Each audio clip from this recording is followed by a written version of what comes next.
Hi everybody, welcome to the channel. Today I'm going to make a video about unity. In horsemanship there are three parts. There's riding or driving or different uses of horses. There's keeping horses, horse management, and there's training horses. Unity is about riding a horse. It's in that aspect of horsemanship. And I'm starting the channel making a unity video because I think it's the most essential thing that people need to learn. And it's really simple, although it's not that easy to accomplish. It has to be accomplished in steps. And unity is simply, this is the horse, this is the rider, and their balance and their motion is shared. It's a shared balance and motion. That's all it is. But how to achieve that happens in steps. And the first step for a rider, and this could be a child rider, first few lessons, is to develop their own balance in the saddle. Because without a balance of your own, you can't share a balance with a horse. So you have to have your own balance. That requires some core strength and some training. I start students with their feet home in the stirrups, which means the stirrups are all the way back to the heel. That denies the use of the ankle joint, and then the suspension system of the rider is just the knee joint and the hip joint. But that's okay. They're just going to walk and trot. They don't need three joints. If you're going to be jumping 5-6 in Grand Prix competition, you need that third joint. But you don't for basic starting to develop your own balance. And so what I have riders do, young and old, new to riding, or even experienced riders, is I have them walk and then stand up in the stirrups for a few walk strides. I usually put a belt on the horse, a military web belt. They're very secure. They have a very tight clasp that can't come undone. And I put that around the neck, and that allows the hands, they can grab it. I tell the riders, you can't lean on the neck, but you can grab the belt around the horse's neck, which slides this way and this way. And so that's not stable or static.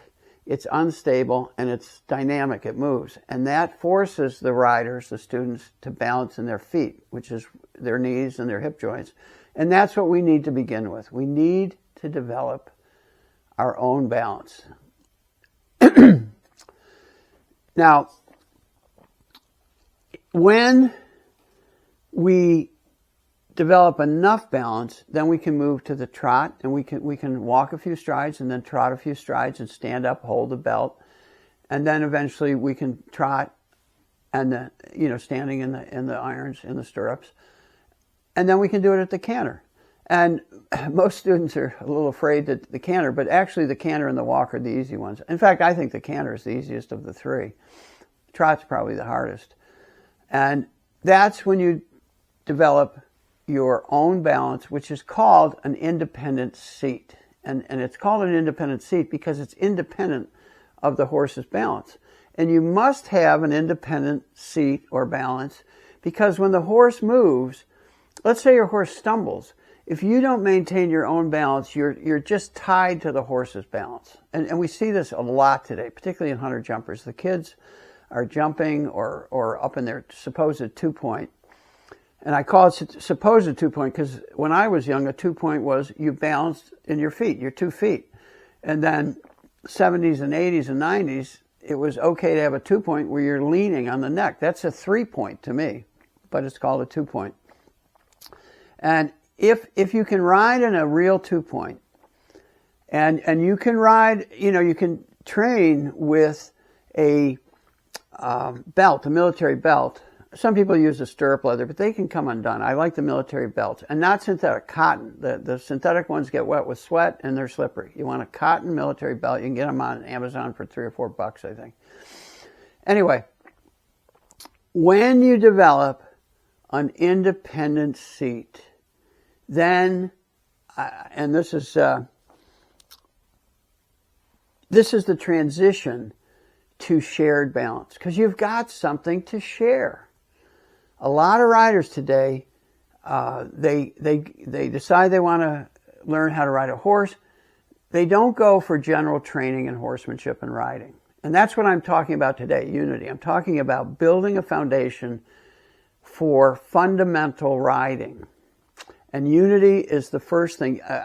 I start with unity with the kids, particularly in the first 3 or 4 lessons, so that they understand the process. Why do we do this? How do we do it? And what we do. And you got to start with why. Why is, and I'll say it again, you can't share balance if you don't have your own. And again, back to that example, horse jumps or steps over something, and something happens, and the horse has to rebalance. And if you're fixed to that horse's balance, you're at the effect of the horse's misstep. And that can be tragic. They can drop down on their knees, and then you can, if you're off balance forward, you can land on your head, which is very dangerous. But if you have your own independent balance that you're sharing with a horse, when the horse stumbles, you've got your own balance that you've been sharing. And so for that moment of the stumble, you don't have unity. You separate. You go into your balance, which, like if a horse is going to trip, I get my feet ahead of the girth. I open my shoulders and my eyes are up. So if that horse does collapse in the front end, I'm balanced. And on the ranch where I used to work, we call that riding the horse into the ground. And you do. You're there, horse stumbles or something, and it goes right down into the ground, but you stay up, your shoulders are open, your feet are a little in front of you so you don't get pitched forward. And that horse, it feels like you're riding the horse down into the ground and then back up again, because they come back up. But that requires an independent seat. Okay, so that's really all it is. I'll say a little bit about modern dressage. They've kind of hijacked the word unity and made it into a little more of an elite thing, that some people aren't even worthy of unity. That's nonsense. You got to establish unity as soon as you can. I made myself some notes. There's obstacles to unity. And the main obstacles are bracing.